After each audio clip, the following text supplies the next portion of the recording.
The gentleman from Illinois, Mr. Shimkus, is recognized for 5 minutes. Thank you, Chairman. Appreciate the panel. I think Mr. Hastert, Mr. Upton, and I will probably make it up to the Chicago Climate Exchange. We're trying to do that soon. I did read the article in Newsweek. I think it was in Newsweek. There was a soybean grower in Wisconsin who was part of the exchange, which I find interesting. I do have a large agricultural district. There are questions that you don't need to address right now, but I think when we come up there, it would be basically issues that how can producers sell credits so that they might have, I know no-till farming is an issue. How do they measure how much they sequester? So I'll look at some of those things when we come up. A cap and trade system will undoubtedly mean for electricity generation in this country fuel switching. It's going to, I mean, our demand, and we saw before in the SO2 debate, and I'm from Southern Illinois, and I had numerous mines closed down. There's a place called Kincaid, Illinois. Come with us and had a coal-fired generating plant and a mine right across the street. For this power plant to meet its new clean air guidelines, they shipped in Western coal and they closed down the coal mine. Not real efficient, and that happened all in Southern Illinois.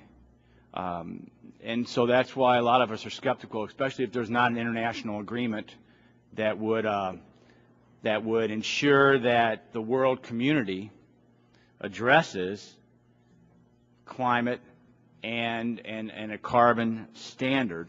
And I also find it curious that my colleagues on the other side are now such great believers in exchanges when, you know, let the buyer beware. The first time financiers use the market based upon the fluctuation and the risk, why do we have people with capital go into these markets? They want the big fluctuation of prices because the financiers want to make the profits through this market. That's what they like. And my friends on the other side will say, they are reaping excessive profits by using NYMEX. Or they're using the energy exchanges or the mercantile exchange. It's the real rich people of the world, and they're extorting these markets. So be careful. You may be safer having a market based on private sector people wanting to do good things versus having us help dictate, direct, and determine a carbon exchange. And it'll happen. We've seen it on this committee ever since I've been here. When the energy prices go wacko, I mean, we did it on the gas issue. Blame the marketeers, blame the guys who are in these exchanges. So I just find it curious that now it's going to be the salvation to the global warming debate. Dr. Smith, great point. I'd like to elaborate just briefly because we're also going to address RPS stuff here. And did I hear you say that if we're going to go in this direction, which I'm not sure we need to do, that there are 4 times more benefits trying to do a legitimate cap and trade system versus mandating the RPS? I did say something close to that. Not bad for a layman. Achieving the, I paid attention. Achieving the exact same emissions reductions that an RPS could provide will cost 4 times more if it's done only with an RPS and not with a cap and trade program.